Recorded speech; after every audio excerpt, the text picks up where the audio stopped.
47 ये all India radio Lahore है। आप हमारे अगले ऐलान का इंतजार कीजिए। देश जब बढ़ रहा था तब एक आवाज उठी। मैं एक मुसलमान हूँ, लेकिन उससे पहले एक भारतीय हूँ। ये आवाज थी मौलाना अबुल कलाम आजाद की।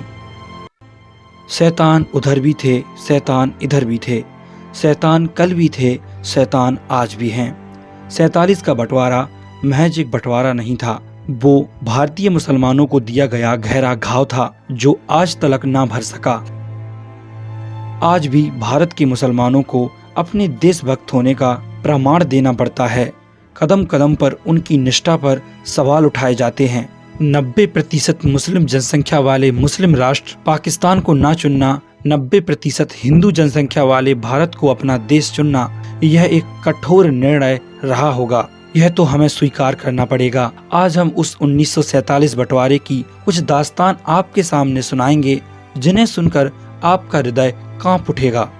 दोस्तों, 47 के पहले हिंदुस्तान की स्वतंत्रता के लिए हिंदू और मुसलमान दोनों साथ मिलकर लड़ रहे थे। इसका प्रमाण है अशफाक उल्लाह खां का ये फेमस देशभक्ति संदेश, जिसमें वे कहते हैं, हिंदुस्तान हमारा वतन है और इसकी आज़ादी के लिए जान कुर्बान करना हमारा फर्ज। जब राजनीति अपने फायदे के लिए सरहदें खींच रही थी, तब कई आम लोगों ने इंसानियत की लकीर नहीं टूटने दी।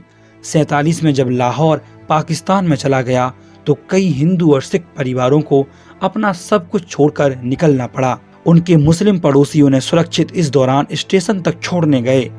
दूसरी तरफ भारत से आने वाले मुस्लिम परिवारों की भी कई हिंदू और सिख परिवारों ने रास्ते में मदद की। मौलाना आजाद ने कहा था, नफरत की दीवारें बनाना आसान है, लेकिन उन्हें गिराने में पीढ़ियां लग जाती हैं। उस दौर में एक बहुत बड़े विद्वान हुए जो गीत लिखा करते थे। उन्होंने जब उस खूनी मंजर को देखा तो उनकी आत्मा कांप उठी और उनकी आत्मा से ये शब्द निकले, राम के भक्त रहीम के बंदे रचते आज फरेब के फंदे। राम के भक्त रहीम के बंदे रचते आज फरेब के फंदे। कितने ये मक्कार ये अंधे देख लिए इनके भी धंधे। इन्हीं की काली करतूतों से हुआ ये मुल्क मसान। कितना बदल गया इंसान, कितना बदल गया इंसान।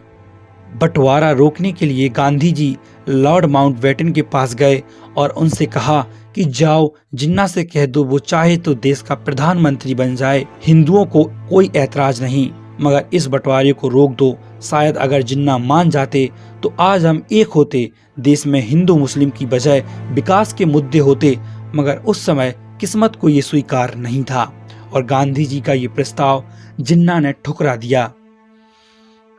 आप सब आजाद हैं अपने मंदिरों में जाने के लिए। आप सब आजाद हैं अपनी मस्जिदों में जाने के लिए और किसी भी और इबादतगाह में जाने के लिए। इस ममलिकत पाकिस्तान में आपका ताल्लुक किसी भी मजहब, जात या अकीदे से हो, ममलिकत का जिन्ना की उस एक ना के कारण 5 से 10 लाख मासूम हिंदू और मुसलमान मारे गए। लाखों लोग बेघर हो गए, रातों रात सड़कों पर आ गए। 47 के बंटवारे का भुगतान हमारे पंजाब और बंगाल को करना पड़ा। इन दोनों हिस्सों के धर्म के नाम पर टुकड़े कर दिए गए, जिसके कारण यहाँ वो नरसंहार हुआ जो मानव इतिहास का सबसे बड़ा मानव निर्मित संहार बन गया। इसका सबसे ज्यादा दुख महिलाओं ने झेला। 1 लाख से ज्यादा महिलाओं के साथ अपहरण और बलात्कार जैसी अमानवीय घटनाएं घटी, जिसने मानवता को शर्मसार कर दिया था। ब्रिटिश शासन की समाप्ति के 2 दिन बाद 17 अगस्त तक नए देशों की सीमाएं प्रकाशित नहीं की गईं।